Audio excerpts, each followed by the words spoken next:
Bom dia, com a paz do Senhor Jesus. Livro de Atos dos Apóstolos, capítulo 8, o verso de número 8 declara assim: E havia grande alegria naquela cidade.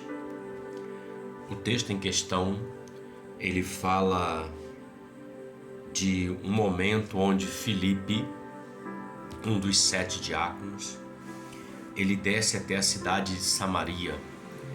E o texto diz que ele pregava a Cristo, a mensagem de Cristo, a palavra, a Jesus o Salvador.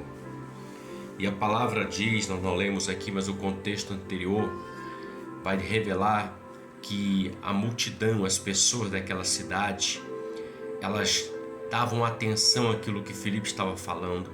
Elas ouviam, prestavam atenção e começaram a crer.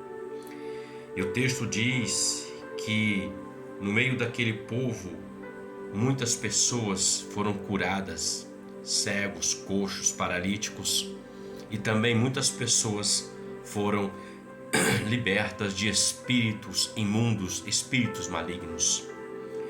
Meditando sobre esse texto, quando chega no verso 8, é o final do desenrolar daquilo que o Senhor estava operando na cidade de Samaria. Porque veja, nós lemos aqui no verso 8 do capítulo 8 que havia grande alegria naquela cidade.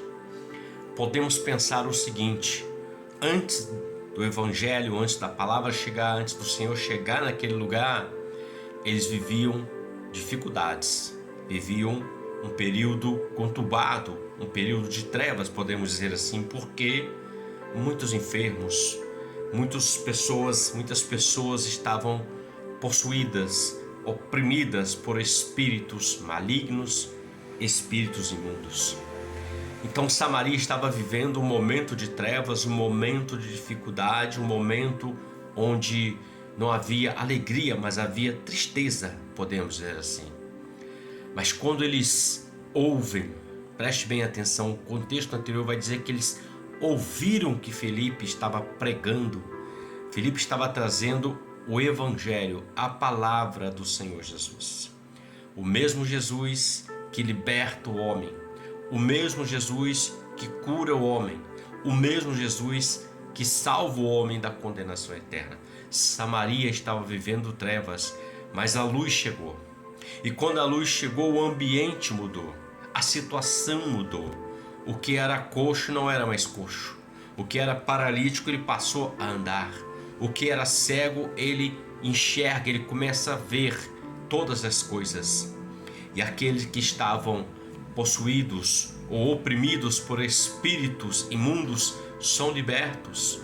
Então, aonde chega a palavra, onde chega a luz, chega algo novo, tremendo e poderoso. Vida nova para Samaria. E o texto diz que havia grande alegria naquela cidade. Por quê? Porque o Senhor, ele se fez presente naquele lugar. Porque deram ouvidos à palavra que Filipe estava pregando. Porque creram na mensagem. Quando o homem crê, como o homem dá ouvido, como diz a palavra, que a fé vem pelo ouvir e ouvir a palavra do Senhor. Quando o homem crê, há uma mudança, uma transformação que começa dentro do homem e vai externando para a vida dele. O evangelho chegou. Aonde havia tristeza, opressão, escuridão, passou a existir libertação, curas, saúde, luz e alegria. Quando nós ouvimos e damos crédito, o Senhor vem e opera. Reflita sobre isso. Ouça e dê crédito, porque o Senhor opera na vida daqueles que ouvem a Ele. A alegria chegou naquela cidade. Samaria nunca mais foi a mesma. A vida do homem nunca mais é a mesma quando ele ouve e dá crédito à palavra do Senhor. Que Deus te abençoe e você tenha um ótimo dia com a paz do Senhor Jesus. Amém?